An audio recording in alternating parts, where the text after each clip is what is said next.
Welcome back to part 2 of episode 6.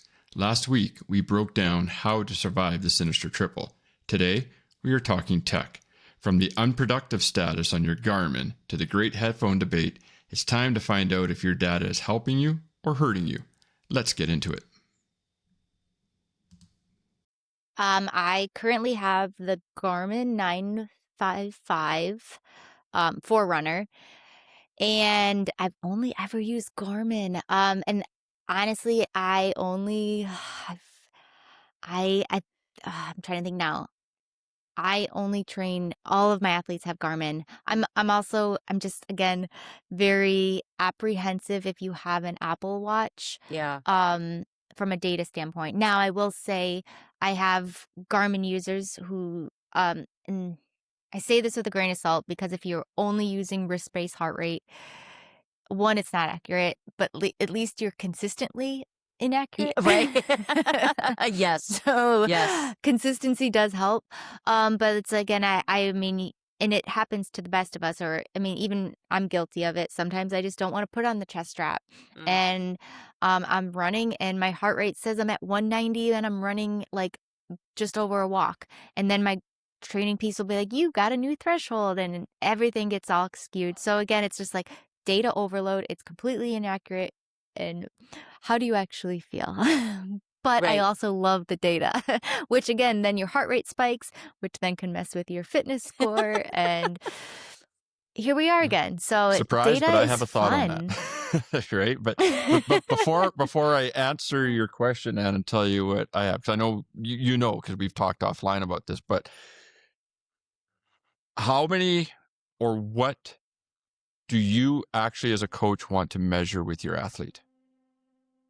Oh, for me, my athletes, I train everybody by power on the bike and heart rate on the run. Okay. And then swim is very much RPE because that's, to me, the athletes that I have, it's just the swim is, it's not many people's strength, which is fair across the board. So I just want them to get in and just hit the intervals, take your rest as you need it. But I don't use anything other than RPE on the swim. I love that, by the way, because I think so many people get so caught up in their pace in a pool, but I'm Yeah. like, It's not no one cares how hard you can push off the wall. Absolutely. Because that wall is not going to be there in the open water. Right. And Right. you don't get that wall to grab a hold of and do your open turn if that's what you're going to do. But that's what I'm looking at for my athletes. And I used to be much more stringent on this, is that it was definitely Garmin because it's easier across the board. I think I do have one athlete right now that's wearing the Coros. Chorus? Apple is a no-go for me. Apple's absolutely no bueno. Yeah, I just think Garmin has just done the investment, so they've kind of earned the right, if you want to say, like just the time and the research and everything into it. I've been a lab monkey for them a couple of times. Yeah. For Garmin and on Yeah, some time wear. So what do simply you from use? like I can only charge my watch once a week, versus an Apple Watch. A lot of people complain it doesn't even make it through their race because it dies. Oh yeah, an Apple Watch typically won't make it through a half Ironman or Ironman definitely. I We have to bring have battery packs with ours when you're out there for 24 hours. You just plug it in when you're doing a transition. that's crazy. I have the Epics, the Phoenix or the Garmin Epics. I got this one. I love it because it's the AMOLED screen. So my old eyes can see this when I'm in the pool. And it's just, I bought it when I did my Mackinac Island swim because I knew that I was going to be in the lake more and I needed something that I could easily take a peek at. This watch does much more than than this body does. So again, but at the same time, we had our business and we were Garmin dealers at the time. So I got a really good deal on it. That's the only reason I have a watch that's worth so much more money.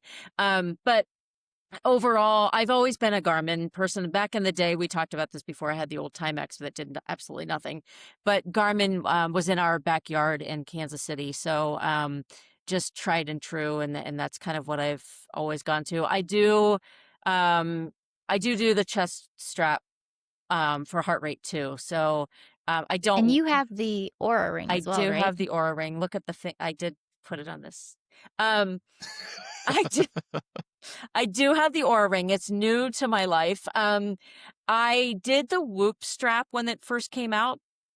And I know that it's progressed quite a bit than when it was first launched.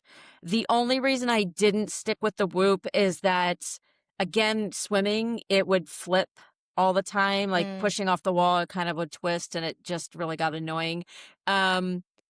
My Aura ring, I'm using much more for sleep and tracking my sleep and actually kind of making myself stay in bed a little bit longer. I mean, I'm one that my eyes open up about 5 o'clock in the morning and everything just starts going through my mind. And then all of a sudden I'm just up and I really haven't slept as much as I should have.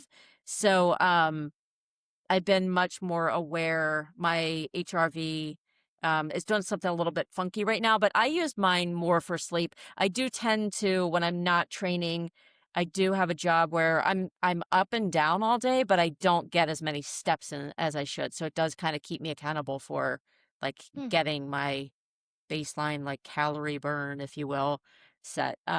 But those are my two. I do love the Aura ring. It's just something a little bit different.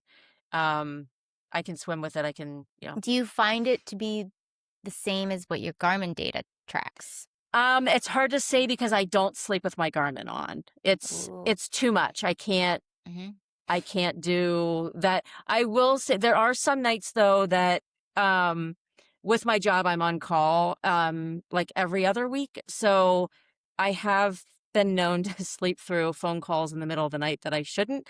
So if I'm on call, I will sleep with my watch on just so that I have it vibrate and I don't have my ringer up so annoyingly loud that it wakes up my husband and the dogs. So that's the only time I'll sleep with it, but it doesn't give me enough data. It's very rare, so I don't have enough data on there. But and our bed also tracks HRV, but with two dogs sleeping in it, it's supposed to differentiate. What kind of bed? Is this a mattress we're talking about? Are we gonna?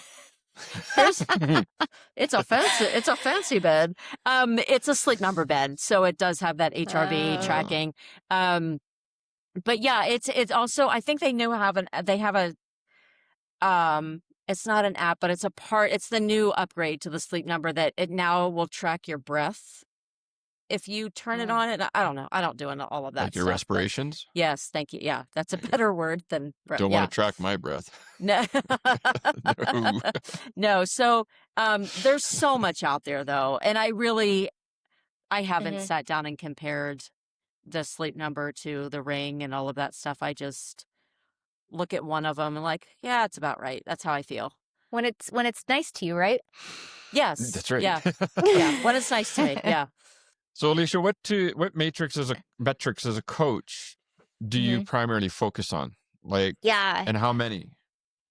Right. Yeah. So one, I listen to my athletes. Some are just set on paces. They want to just run their paces because it's easy to kind of do. It's one of those things, especially if you're on a treadmill, you can kind of set it and forget it, or it's like in your brain. You don't have to, because our heart rate can be elevated by so many factors: the wind, the weather, the humidity, the heat. And obviously a pace is a pace, right? But however, a pace isn't a pace when you're going uphill, when you're going downhill, when you're, so I depend on the athlete, and I look at what their goal race is. So if their course is hilly, like we need to do some more hill training or flats or whatever. But like for an instance, I have an athlete who's going for a BQ.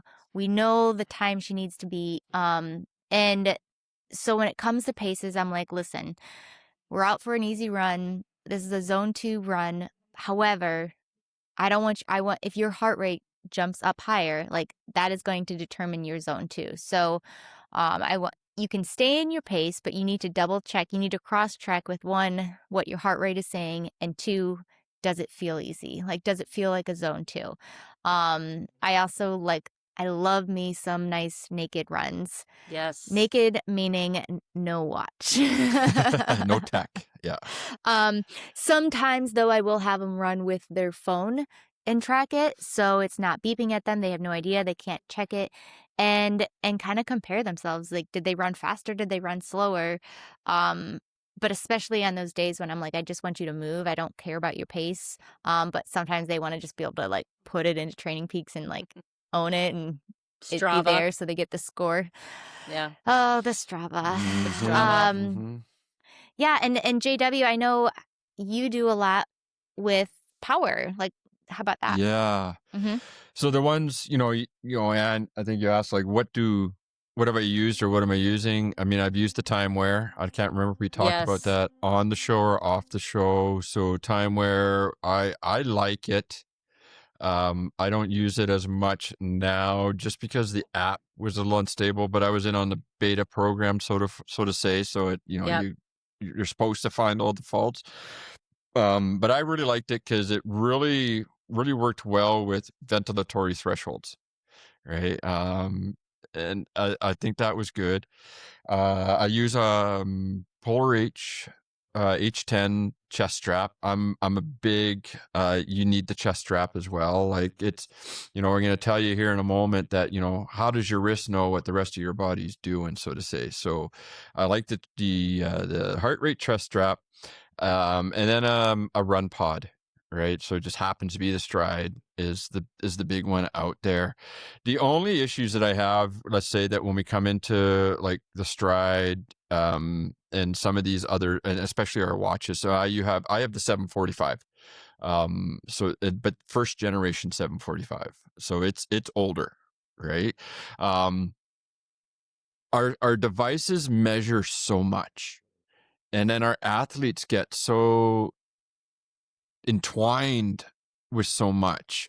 And if you're a ultra trail, I would really prefer if you had a power meter, right? Let's train by power because, it's hard to keep a pace, if you're going to do a kilometer climb over 1 kilometer, right? Like it's too hard to do that. It's not impossible, but I prefer the power. Otherwise, but power meters are, run power meters are expensive. I mean, so are pedals, right? But you got into triathlon, it's going to be expensive. Running, we just think, hey, we just need some shoes and a vest and a water bottle and away we can go. Well, you didn't tell me I needed a $500, this, that, or whatever. So I will tell athletes, pace first. Heart rate only, as I call the check engine light. I agree, Alicia. I know, Anne, you like it, you love it, and it works well for you. I just find that there's just too many variables. It's too unreliable. And then it stresses athletes out, right? Like, okay, let's go do some intervals. And if they're doing intervals either on the local hills or they're doing intervals on the treadmill, it is barking at them to hurry up and get your heart rate up. Right, you're supposed to be in zone 4 right now, and they're like, but I just finished 30 seconds of zone 4. I'm in the recovery. Now you're saying slow down or hurry up, or and so it seems like the watch is always kind of barking at them. If you want to go for the long runs, sure, heart rate, I mean, you kind of get there and you're there. But I agree, I just think there's, in addition to what Alicia said, I mean, there's humidity, there's, did you eat, the life stresses, the work stresses, the personal stresses, like you said, the wind, and then just even the different terrain that you have. So I call it the check engine light. And again, it's going to be one of those numbers that I'll go back to the watches, especially with Garmin. How many things do they measure? How many things does a Stride foot pod measure? Like, an insane amount of things. How many things should we probably focus on? I say 2, maybe 3, right? Do I want to increase my pace? Do I need to, maybe ground contact time? If you got a pod meter, why do you say that? Well, if you're going to run technical trails and you need to be lifting up your feet, it should be longer before your feet hit the ground. So you're hitting the ground too fast or something. If you're not running trails, then maybe you just want stride, your stride length, right? This just popped in. How many times have you heard athletes being told you need this cadence. You need the gold standard of, what is it, 180? 170. 170, the gold I standard. love And remember, where cadence. do these gold standards all come from, right? Olympic athletes, right? Olympic athletes tend to almost be all about the same height for their sport. I'm just going to throw that out there. I'm pretty sure, if I remember correctly, Alicia, you and I are significantly different in height. What? What? I know, Who right?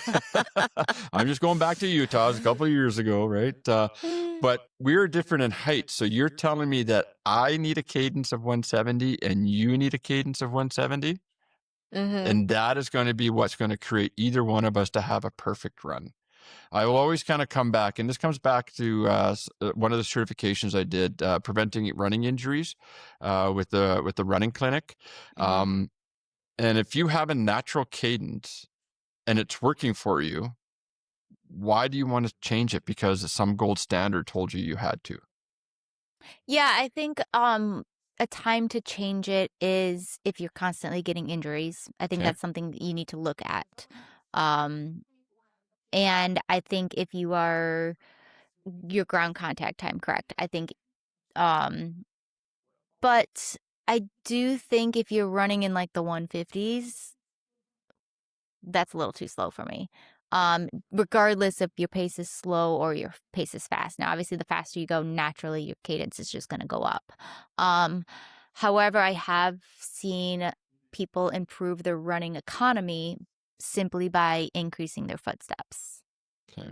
So not necessarily hitting that 170, but increasing their footsteps. If you're running uphill, you need to increase your footsteps. You need to shorten your stride and climb, obviously. But if your pace goes down, that's one thing. But I do think there is something to be said about, in general, just increasing your turnover, making sure you're landing underneath your hips, not necessarily on that 170 number. I'll agree with you on that.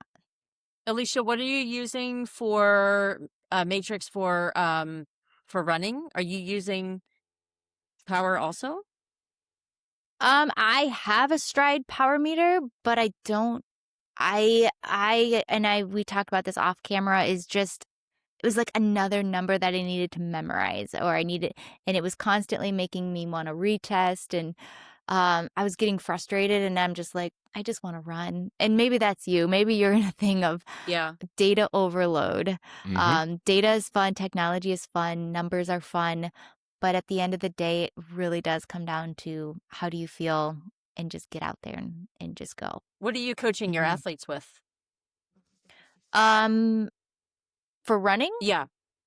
Oh, I do pace and heart rate. Okay. I think, and RPE for sure. Yeah. But now, like with cycling, that is very cadence dominant. Like I'm always constantly focusing on pushing a high cadence, or pushing a low cadence if like strength is a focus. Like being able to, if you're in a pedal grinding at 65 RPMs, you're not going to be able to get off your bike and run a marathon because your legs are going to be trashed. Like you need to be able to turn over, and this is exactly where I agree with you on the bike. Just because the ergonomics of what we're doing are going to be slightly different than running, you probably want that average of 85 on your cadence for on the bike. Absolutely. I have seen a lot of athletes get fairly hurt trying to increase their cadence and overreaching on the runs, and now they're coming up injured. Right. And so I'd say if you need to or you want to increase that cadence, please do it slowly. Don't think that, I'd argue first more find out what your stride length is. Right. And so I think mine's just slightly over a meter on a zone 2 run. I wouldn't want to try to make that any bigger in any short distance of time. Like you want to just do it in short little bits and retrain. But as we all know, I mean, the body is amazing, and the human body is extremely amazing at adapting. I mean, that's really what our training is that we are causing trauma to the body. So the body just goes, I don't like this. I'm going to make myself bigger and stronger so that it doesn't hurt anymore and you can do more really at the end of the day. Right. So I think there's two sides of the coin. I'd have to come back and find out why you'd want to, why you need to, if it's been working. And again, what's the goal is always going to be another one. I also agree that, these numbers that are out there stressing all our athletes out, right? Like, oh, my pace, this, it was that, it's, everything else. I said it already at the beginning, right? Like it's do those RPEs at the end. They're important. I don't know how many, and I'm very certain that you both have plenty of athletes this way too that come back to me after a race and they just go, I hardly looked at my watch. But you look at the numbers afterwards and you go, man, that was awesome. Are you sure you weren't on a treadmill? Because that was pretty consistent, right? Like, and yes, us coaches can tell when you're on a treadmill or you're outside.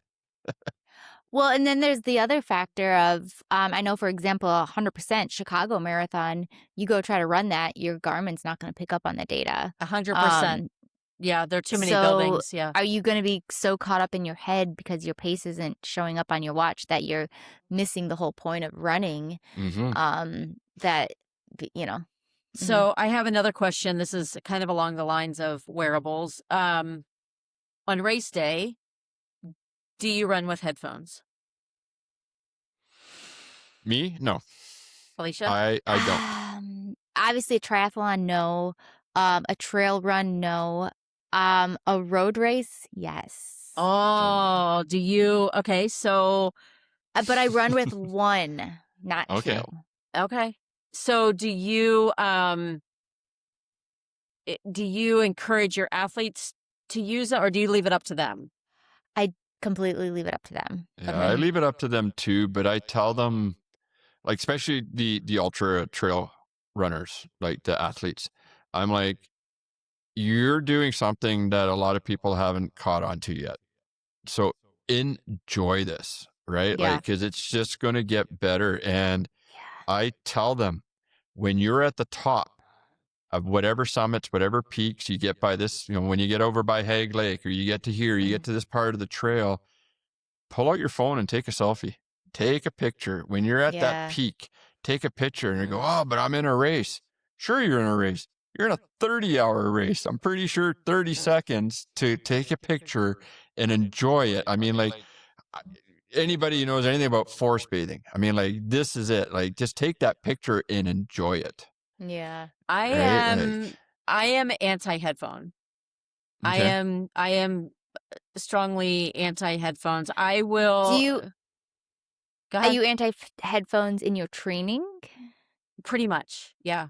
It's very, it's very, very rare that I'll throw on a pair. I have the with this new Peloton app of yours, you might change your mind. Well, yeah, right. It's a little different. So we have the aftershocks. I think they're just called shocks now, but they're the bone conduction, and I do love those. I would go out on like a longer run and throw in a podcast and listen to it. Honestly, half of it, I think it's because I wasn't raised with headphones. Like I didn't use them in the very beginning when I was doing all my marathon training. So to me, I spend more time screwing around with it, trying to figure out what to listen to, that I just get so frustrated. I just shove everything to the side and I don't want to deal with any of it.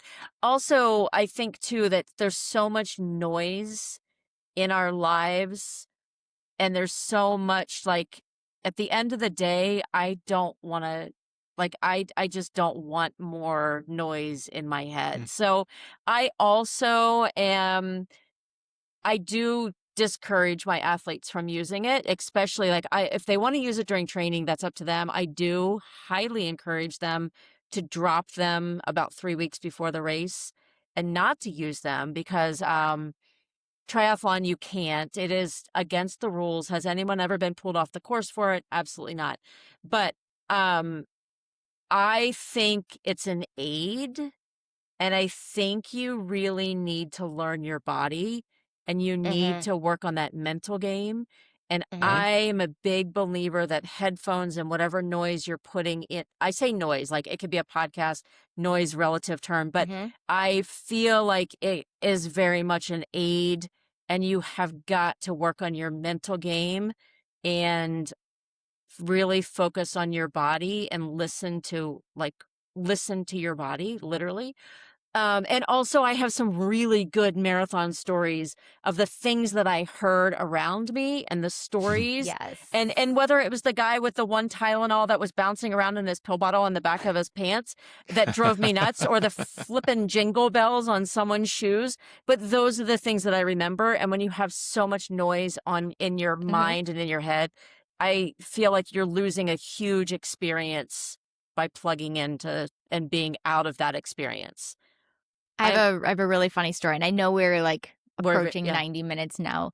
But at one of my last races, so I have this bad habit. I don't know if you want to call it that, but I flutter my lips like a horse. And I'm like, when I'm like stressed, when I need to relax, when I'm just like making eggs in the morning, I just do it. And in the race, I was doing it constantly because it kind of just, it relaxes my jaw, it calms my breath. And again, I had one headphone in, but like I can still hear, and everybody I'm around, they're like looking like there's a horse near them. And people are laughing, but they won't like say anything to me. And now I'm like picking up on it. I'm like, oh my God, they're laughing at me. It's my thing. But I can't stop doing it. It's just like my, like my nervous twitch. I don't even know what you call it, but yeah. That's what I get for wearing headphones. It's like, oh, you have headphones on? You can fart because no one can hear. And it's like, oh my God, I'm so, like, this happens. No one heard that.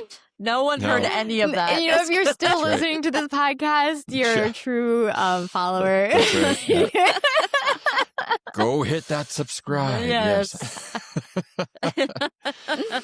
Oh my God. That is a really good way to wrap this all up. I think so. Yeah. So no matter what technology that we're using, I mean, we do become very reliant on it. And I think we do need to be able to, it's part of the what if plan. What if the watch dies? What if I lost it, I lose it, or whatever?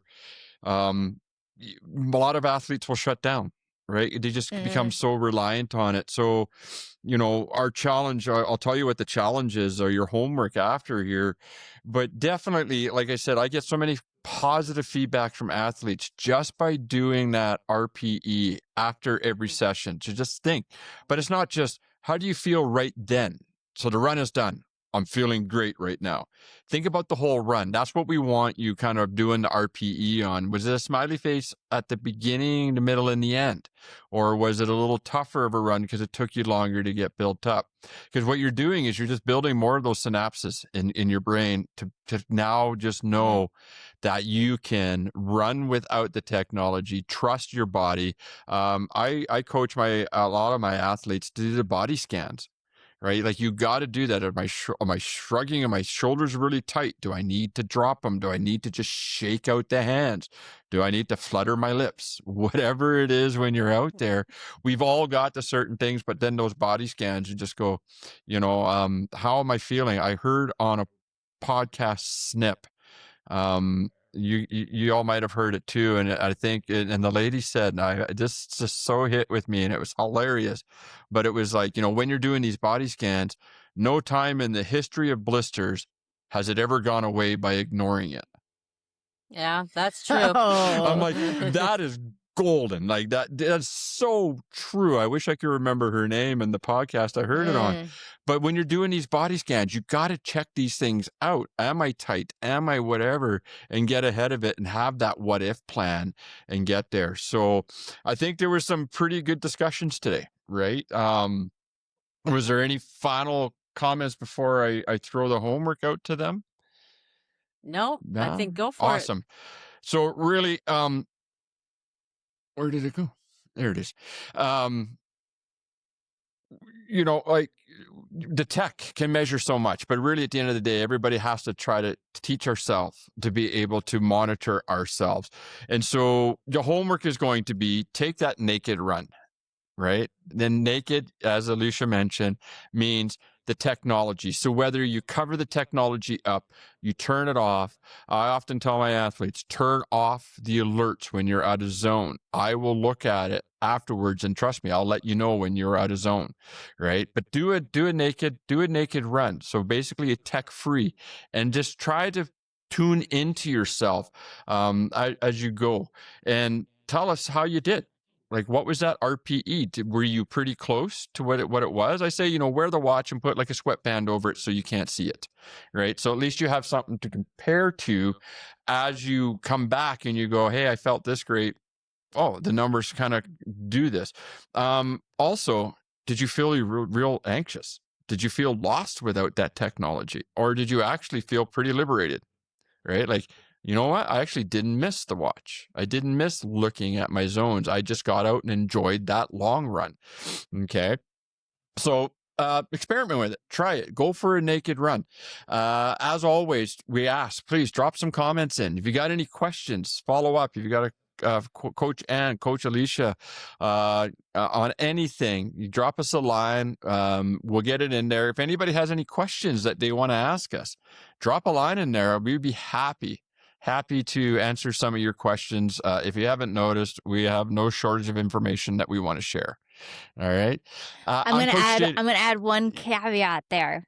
You have 3 coaches here who are really good at analyzing data, and JW, I think you guys will be okay with this, but if you want us to analyze your training zones, I find the number one thing I do when I meet a new athlete is I notice their training zones are completely wrecked all over the place. Yes. Whether that be paces, power, heart rate, RPE. Drop a comment, shoot us a DM, shoot us an email. We'd love to help you out with that aspect from a fun data aspect. Absolutely. I'm Coach JW. Trust your body over the battery and fit the training into the chaos. And I'll see you on the trails. You're amazing. Run naked. That's a wrap for this week on the Endurance Balance. If you enjoyed the conversation, do us a huge favor.